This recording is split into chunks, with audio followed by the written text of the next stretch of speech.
오늘 말씀은 데살로니가전서 2장 13절에서 20절까지 말씀입니다. 우리 함께 합독하겠습니다. 그러므로 우리가 하나님께 끊임없이 감사함은 너희가 우리에게 들은 바 하나님의 말씀을 받을 때에 사람의 말로 받지 아니하고 하나님의 말씀으로 받음이니 진실로 그러하도다. 이 말씀이 또한 너희 믿는 자 가운데에서 역사하느니라. 형제들아, 너희가 그리스도 예수 안에서 유대에 있는 하나님의 교회들을 본받는 자 되었으니 그들이 유대인에게 고난을 받음과 같이 너희도 너희 동족에게서 동일한 고난을 받았느니라. 유대인은 주 예수와 선지자들을 죽이고 우리를 쫓아내고 하나님을 기쁘시게 하지 아니하고 모든 사람에게 대적이 되어 우리가 이방인에게 말하여 구원 받게 함을 그들이 금하여 자기 죄를 항상 채우매 노하심이 끝까지 그들에게 임하였느니라. 형제들아, 우리가 잠시 너희를 떠난 것은 얼굴이요 마음은 아니니 너희 얼굴 보기를 열정으로 더욱 힘써노라. 그러므로 나 바울은 한 번, 두 번 너희에게 가고자 하였으나 사탄이 우리를 막았도다. 우리의 소망이나 기쁨이나 자랑의 면류관이 무엇이냐? 그가 강림하실 때 우리 주 예수 앞에 너희가 아니냐? 너희는 우리의 영광이요 기쁨이니라. 아멘.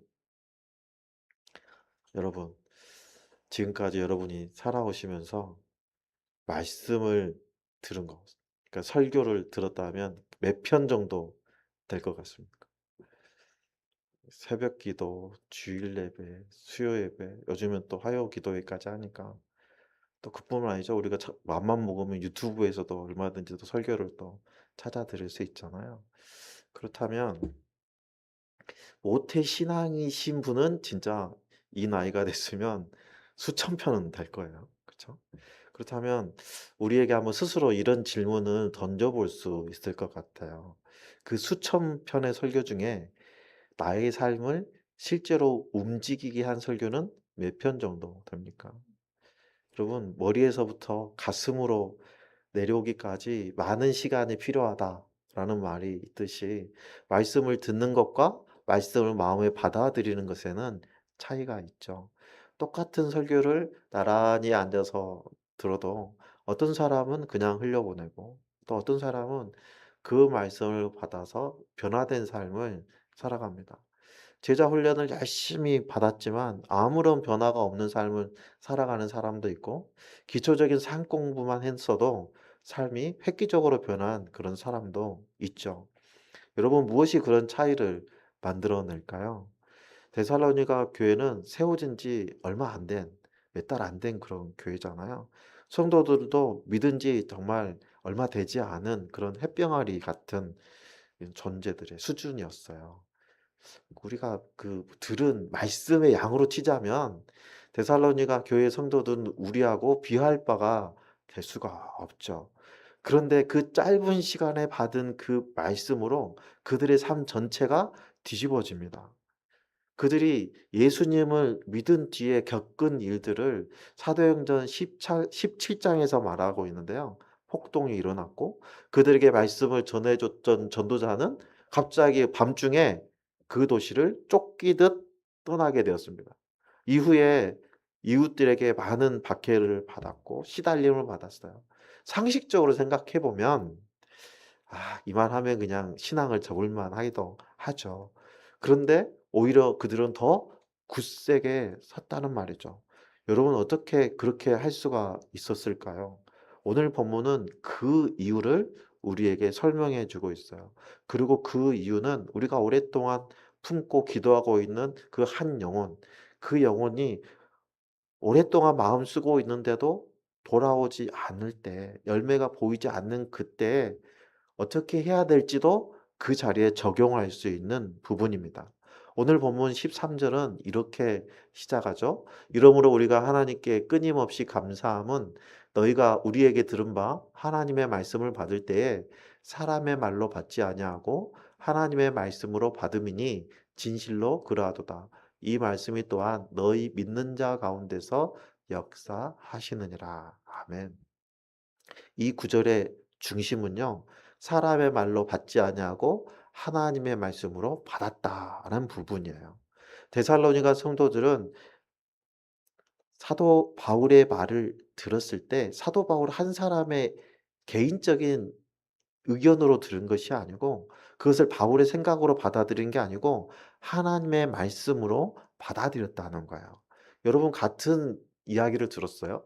그런데 어떤 사람은 그것을 한 사람의 견해로 치부하고 또 어떤 사람은 그 안에서 하나님의 말씀으로 받아들이는 사람이 있다는 거예요. 바로 이 차이가 오늘 이 구절의 핵심이에요. 그리고 이 대조를 뒷받듯 하듯이 이 본문에는요. 받다, 받아들이다 하는 동사가 두 종류의 동사가 나와요. 하나님의 말씀을 받을 때 썼던 이 동사하고 받음이니라는 이 동사가 우리말로는 비슷하게 번역이 되어 있지만 원어는 완전히 다른 단어입니다. 그래서 앞의 동사는 가르침이나 전통을 공식적으로 받아들인다 하는 의미로 쓰이는 원어고요. 그 뒤에 나오는 동사는 그것을 마음속에 새긴다 이런 뜻이에요. 그러니까 사도 바울이 굳이 서로 다른 두 단어를 겹쳐서 쓴 것은 그들이 말씀을 귀로 스쳐 지나가는 듯이 받아들인 게 아니고 처음부터 끝까지 겉으로도 속으로도 말씀을 마음에 하나님의 말씀으로 새겨 들었다는 거예요. 결국 강조되는 것은 받아들이는 과정 그 자체를 얘기하는 것이 아니라 그 말씀을 사람의 말로 받아들였느냐 아니면 하나님의 말씀으로 마음에 새겼느냐 이 차이인 거죠. 그렇다면 이런 질문이 생겨요. 그렇다면 그들은 어떻게 같은 말씀을 듣고도 사람의 말이 아니라 하나님의 말씀으로 받아들일 수 있었을까? 남들보다 더 집중해서 들었을까요? 아니면 더 강한 의지로 내가 믿기로 작정했기 때문에 하나님의 말씀으로 들렸을까요? 근데 오늘 본문을 자세히 보면 좀 다른 말이 나와요. 하나님의 말씀으로 받음이니 진실로 그러하도다라고 말하거든요.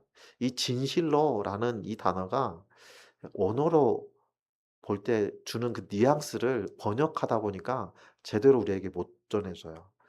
이 말을 언뜻 들으면 데살로니가 성도들은 분별력이 뛰어나 가지고 사람의 말인지 하나님의 말씀인지 영적으로 분별력이 좋았다. 이렇게 들릴 수 있다는 거거든요. '아 이게 하나님의 말씀이구나.' 하고 알아챘다. 이렇게 오해할 수 있어요. 그런데 이 원어의 뜻은 오히려 반대쪽에 가까워요. 전해진 그 말씀이 실제로 참으로 하나님의 복음이었다는 거예요. 그 말씀 자체가 스스로 힘을 낼 수 있는 하나님의 말씀이었다라는 뜻이에요. 그러니까 이 구절의 무게중심은 성도의 그 통찰력에 있는 게 아니고 복음 그 자체에 담겨 있는 참됨과 능력에 있다는 거예요. 그렇다면 이 말씀이 어떻게 그들에게 참된 하나님의 말씀으로 드러날 수 있게 되었을까요? 이것은 우리가 앞서 살펴봤던 1 장에서 그 답을 찾을 수 있어요. 1장 5 절에 보면 "우리 복음이 너희에게 이른 것은 말로만 아니라 오직 능력과 성령과 큰 확신으로 된 것임이라."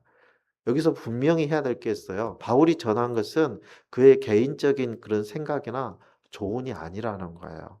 앞서 4 절에서 이미 밝혔듯이 하나님께서 옳게 여기심을 받는 그 복음, 하나님께서 내게 맡겨 주셔서 내가 입은 그 복음, 예수 그리스도 안에서 일어난 그 하나님의 일들을 사도 바울이 가감없이 데살로니가 성도들에게 전했다는 거야.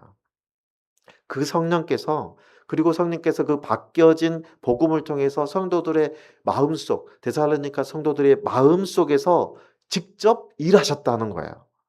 그러니까 사람의 입에서 나오는 그 말 자체가 저절로 하나님의 말씀이 되었다. 이런 얘기가 아닌 거예요. 이 목사가 여기서 설교하면 이 목사의 말이 하나님의 말씀으로 변한다. 이런 게 아니라는 거죠. 하나님의 맡기신 그 복음이었기 때문에 성령께서 그 복음을 통해서 역사하셨다 하는 의미예요. 여러분 이것은 우리에게 두 가지 큰 의미를 던져주거든요. 첫 번째는요. 말씀이 내 안에서 하나님의 말씀으로 믿어지고 우리 삶에서 살아 움직이는 것은 내 의지를 따내서 내 능력으로 만들어내는 것이 아니라는 거예요.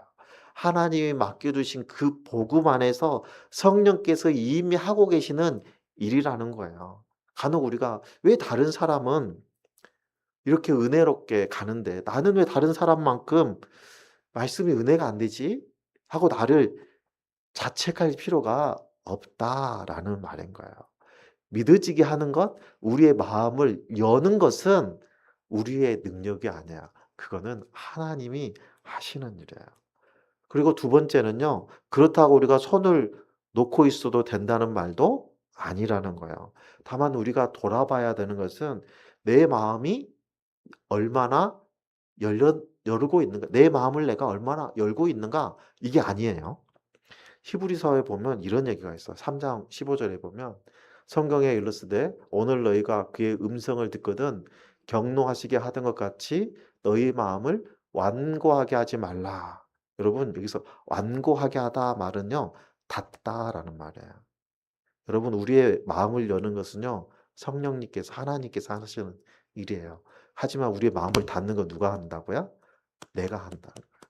그러니까 하나님의 성령 앞에서 우리의 마음을 닫지 말라 이 말인 거야. 내가 얼마나 애써서 믿고 있는가 이게 아니라 내가 말씀 앞에서 그 성령님이 하시는 그 일에 얼마나 내가 완고하게 대하고 있는가, 그것을 점검해 보라는 거죠. 그리고 역사하느니라 하는 이 단어로 번역된 이 단어는요, 문법적으로 현재형으로 기록되어 있어요.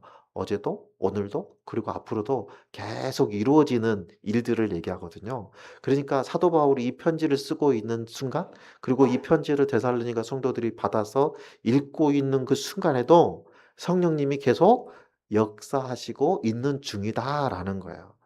그러니까 사도 바울이 전한 이 복음은 한 번 듣고 끝나는 설교가 아니라 그들의 삶에서 끊임없이 일하시는 성령님의 역사하심이다라고 얘기하는 거죠. 그러면 우리도 한번 생각해 볼 필요가 있어요. 나에게도 그런 말씀이 있어요? 그냥 들었던 말씀, 스쳐 지나가는 말씀이 아니라 지금까지도 내 삶의 기준이 되어서 흔들리는 나를 붙잡아 주는 그런 말씀이 있냐는 거예요. 내가 얼마나 진지하게 들었는가, 그거를 스스로에게 채점하기 전에 먼저 물어야 되는 그런 질문이 하나 있어요. 지금 이 말씀 앞에서 이미 일하고 계시는 성령 앞에 내 마음이 열려 있는가? 어떤 분은 힘든 시기에 붙잡았던 그 말씀, 그 한 구절, 인생의 방향을 바꾸게 했던 그 한 구절이 있어요. 우리 이렇게 유튜브에서 많이 보면 많은 사람들한테 사랑받는 성경 구절 하나가 내게 능력 주시는 자 안에서 내가 할 수 있다. 모든 것을 할 수 있다. 그렇죠.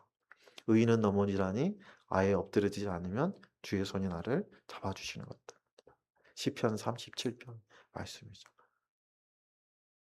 여러분, 우리는 우리 안에 가슴 깊이 새겨져 있는 그 말씀이 있는지, 나의 삶을 변화시키는 그런 말씀이 있는지 한번 생각해 보고, 혹시 그 말씀이 우리 삶에 지식으로만 스쳐가는 말씀이 있는 건 아닌가 살펴볼 필요가 있어요. 목장에서도 이렇게 질문해 볼 수가 있을 것 같아요. 요즘 내가 붙들고 있는, 또는 나를 붙들고 있는 말씀은 무엇입니까? 이 질문에 대해서 즉각적인 대답이 나오지 않는다면 그것 자체가 우리에게 한 가지를 딱 증명해 보이는 거예요. 뭐냐면요, 지금까지 내가 들어온 그런 하나님의 말씀이 하나님의 말씀이 아니라 지식적인 말씀으로 흘려가고 있을 수 있다라는 내용인 것이죠. 자, 14절을 보면 이렇게 말씀해요. 형제들아 너희가 그리스도 예수 안에서 유대에 있는 하나님의 교회들을 본받은 자 되었으니 그들이 유대인들에게 고난을 받음과 같이 너희도 너희 동족에게서 동일한 고난을 받았느니라. 본받은 자 되었으니 라는 이 표현은요, 직설법이에요. 본받은 자가 되라 하는 명령법이 아니고요, 현재 있는 실상을 그대로 표현하는 말이에요. 그러니까 데살로니가 성도들이 일부러 유대에 있는 교회들을 흉내 내서 이런 상태가 된 게 아니고, 같은 고난이라는 길을 걷다 보니까 자연스럽게 같은 무리가 지금 새겨져 있다라는 현상을 얘기하고 있는 거예요. 여기서 우리가 집중해서 봐야 될 중요한 부분은요. 13 절에서 "말씀이 역사하느니라." 하고 선언한 바로 그다음 이 14 절에 "왜냐하면"이라는 접속사로 시작해서 "너희도 고난을 받았느니라." 하는 말로 이어진다는 거예요. 근데 이 연결을 오해하면 안 된다는 얘기예요. 고난을 받았다는 그 사실 자체가 말씀이 역사한다는 증거는 아니라는 거죠. 고난은 믿는 사람에게도 믿지 않는 사람에게도 똑같이 찾아옵니다. 진짜 증거는 내가 고난 중에 있다는 것 그것이 아니고 고난이 왔는데도 무너지지 않고 오히려 유대의 교회들처럼 내가 그 믿음의 자리를 지키고 있다는 거예요. 그것이 말씀이 진짜로 내 삶에 역사하고 있다는 증거가 된다는 거죠. 여러분 세상의 논리로 본다면 은혜가 임하면 우리의 삶은 평탄해야 되고 형통해야 되는 거잖아요. 그런데 오늘 본문은 뭐라고 합니까? 정반대로 고난이 있다고 하죠. 은혜가 임했다고 해서 고난이 없어지는 것이 아니라 은혜가 임했기 때문에 내가 고난 속에서도 믿음을 지킬 수 있다라고 말씀하시는 거예요. 여러분 편안할 때 내 믿음이 진짜인지 가짜인지는 잘 몰라요. 하지만 흔들리는 상황이 오면 무너지지 않고 그 자리에 서 있는 것, 그것이 바로 내가 지금 무엇을 붙들고 있는지를 보여주는 증거가 되는 것이죠. 여러분 특히 눈여겨볼 부분은요. 동족에게서라는 표현이에요. 데살로니가 성도들을 힘들게 한 것은요. 먼 나라에 있는 침략자가 아니었다는 거예요. 함께 살아온 이웃, 자기 동족들이었다는 것이죠. 여러분 일제 강점기 시대 때 평양에 있는 산정원 교회 주기철 목사님 있잖아요. 신자 참배를 거부하다가 4 번이나 옥고를 치르셨죠. 갖은 고문을 당했었습니다. 그런데 기록을 보면은요. 주기철 목사님에게 더 깊은 아픔을 주는 것은 이 일본 경찰의 탄압뿐만이 아니었고요. 1993년 소속된 노회에서 주기철 목사를 파면하죠. 산정원 교회에서의 그 목사 자격도 박탈하고 가족들을 사택에서 전부 다 쫓아냅니다. 여러분 주기철 목사님을 쫓아낸 사람은 낯선 사람들이 아니었어요. 함께 신앙생활을 하던 사람들이었단 말이에요. 함께 강당에 섰던 동료들이었습니다. 그럼에도 주기철 목사는 일사각오라는 신앙으로 끝까지 말씀 곁에 머물렀고 1994년 옥중에서 순교했습니다. 여러분 15절 16 절을 보면 사도 바울은 유대인들의 그 반대자의 완악함에 대해서 강하게 지적하는데요. 15절 16절 유대인은 주 예수와 선지자들을 죽이고 우리를 쫓아내고 하나님을 기쁘시게 하지 아니하고 모든 사람에게 대적이 되어 우리가 이방인에게 말하여 구원받게 함을 그들이 금하여 자기 죄를 항상 채움에 노하심이 끝까지 그들에게 임하였느니라. 여러분 이 15절 16절은요. 신학적으로도 굉장히 논란이 있는 구절이에요. 그래서 15절 16절을 여기 읽을 때 우리는 좀 주의해서 읽어야 돼요. 사도 바울이 여기서 유대 민족 전체를 시대를 초월해서 정죄하고 있는 것은 아닙니다. 여러분 사도 바울도 유대인이잖아요. 그렇죠? 그리고 로마서에 보면 자기 동족들의 구원을 위해서 깊이 탄식하고 있는 것을 우리가 확인할 수 있죠. 따라서 여기서 사도 바울의 비판은 당시 예수님의 그 복음을 거부하고 예수님을 거부하고 특히 이방인에게 복음이 전해지는 것을 극적으로 막았던 그 구체적인 그런 반대자들을 의미하는 것이죠. 그렇다고 사도 바울이 단순히 안타까움만 표현하는 정도는 아닌 거죠. 사도 바울은 복음을 끝까지 막아서는 그 완고함이 하나님의 심판 아래 있다고 분명하게 경고하고 있죠. 우리에게 이 본문이 주는 메시지는 굉장히 단순해요. 믿음은 편안할 때보다 어려울 때 분명하게 드러난다는 거예요. VIP를 전도하다가 오히려 이상한 사람 취급받을 때가 있잖아요. 우리 교회 앞에 와서 침례교네 혹시 이단 아니야?" 하고 멀쩡한 교회를 이단으로 만드는 사람도 있잖아요. 그리고 가족 중에서도 우리 신앙을 반대하는 사람 있잖아요. 직장에서 신앙 때문에 손해 보는 경우도 있거든요. 여러분 그 순간 그때가 내 신앙이 진짜인지 가짜인지를 판단할 수 있는 순간이 되는 거예요. 데살로니가 성도들처럼 주기철 목사님처럼 우리도 고난 앞에서 무너지지 않고 그 자리를 끝까지 지켜내는 것, 말씀 곁에 끝까지 머무는 것, 그것이 바로 말씀이 우리 안에 진짜로 역사하고 있다는 증거가 되는 것입니다. 오늘 보면 17절을 보면요. 분위기가 또 확 바뀌어요. 형제들아 우리가 잠시 너희를 떠난 것은 얼굴이요 마음은 아니니 너희 얼굴 보기를 열정으로 더욱 힘썼노라. 여기서 떠났다 하는 이 말은요. 잠시 자리를 비웠다 이런 의미가 아니에요. 오늘을 보면은요. 사랑하는 사람을 강제로 빼앗긴 그런 상실을 가리키는 단어예요. 그러니까 부모에게서 자식을 빼앗아 부모를 잃어버린 그런 자식, 그런 상실의 아픔을 담을 때 쓰는 단어거든요. 이 사도 바울이 이 단어를 고르는 것은 우연이 아니죠. 데살로니가 교회 성도들은 그에게 있어서 단순히 전도의 대상이거나 사역의 결과물이 아니고 마치 잃어버린 아들과 같이, 잃어버린 부모님과 같이 그런 마음 아픈 가족, 그런 관계였다는 거예요. 그리고 가족을 잃은 사람은 가만히 있지 않죠? 가족을 찾기 위해서 반드시 움직이잖아요. 수많은 전단지를 매번 붙이고 하잖아요. 그래서 18 절에 이렇게 얘기합니다. "그러므로 나 바울은 한 번 두 번 너희에게 가고자 하였으나 사탄이 우리를 막았도다."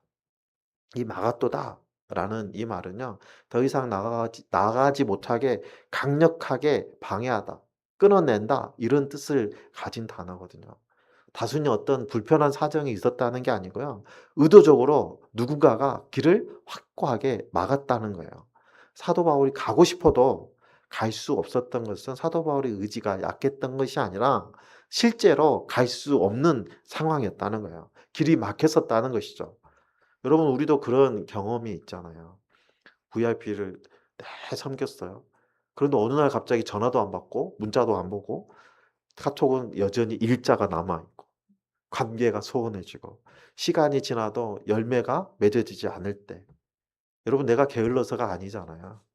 때로는 정말 길이 막힐 때가 있어요. 본문의 막힘이 실제로 그런 막힘에 대해서 얘기하고 있는 거예요. 물론 모든 막힘을 사탄의 방해라고 단정 지을 수는 없어요. 때로는 우리의 미숙함 때문에 그럴 수도 있고 우리가 말 한마디 잘못해서 그럴 수도 있는 것이고 또 상대의 형편이 막 그렇게 어려울 수도 있는 것이죠.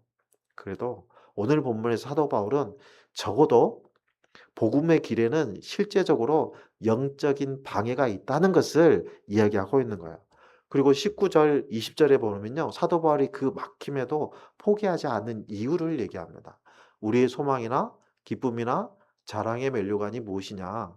그가 강림하실 때 우리 주 예수 앞에 너희가 아니냐? 너희는 우리의 영광이요 기쁨이니라.